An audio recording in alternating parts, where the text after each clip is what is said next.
Hi everyone. Today we're going to be talking about buttoning. It's a skill that a lot of the kids are working on, and so now you get to work on them at home.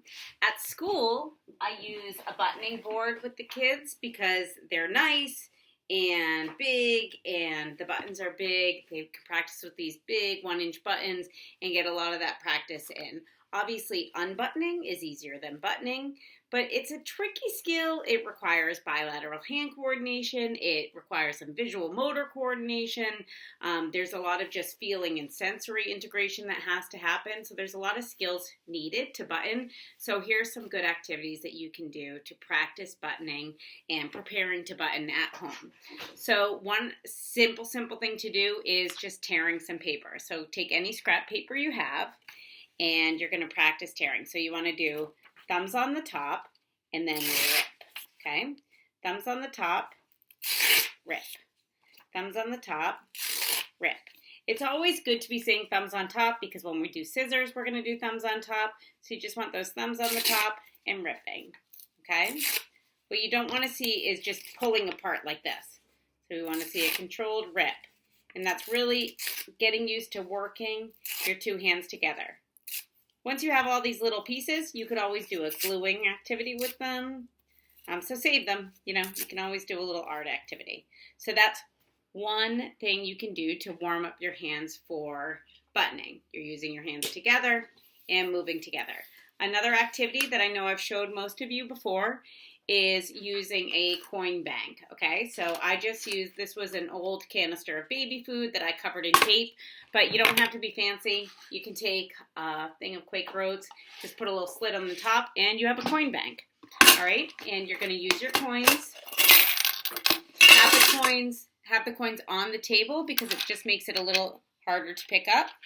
And again, you're gonna pick up and put in. So one hand is holding and the other hand's putting in. And they have to find the slot and put it in. So they're going to find the slot and put it in. Okay? So again, that's just practicing. It's a good putting in that you need to do for buttoning. You're using your pincer grasp, which is important for buttoning. Okay, so now the last activity you can do to help prepare for buttoning is a simple activity, and all you need is a piece of construction paper or a little heavier paper and anything like that you could slide through a hole. So either I had some popsicle sticks, but you could use a Q-tip, you could use a pencil, you could use a straw, anything. But what you want to do is you're going to fold the paper and make some cuts. So I used some scissors and made 3 holes. 1, 2, 3.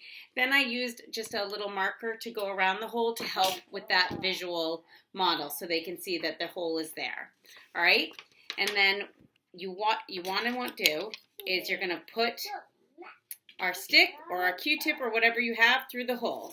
So you're going to look, find mouth, thumb on top, find mouth, push in, pull out.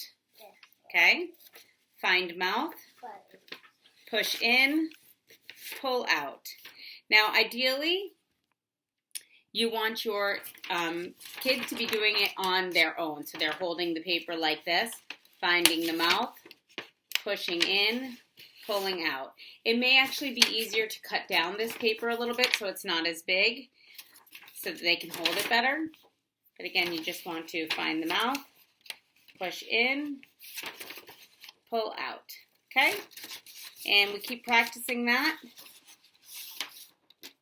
and it helps prepare for buttoning. It's just a little thing to do at home to help prepare for buttoning. Obviously, the best thing to do of all is practice, practice, practice. So find any old sweaters you may have with big buttons and let your kids practice unbuttoning and buttoning. All right, see you later.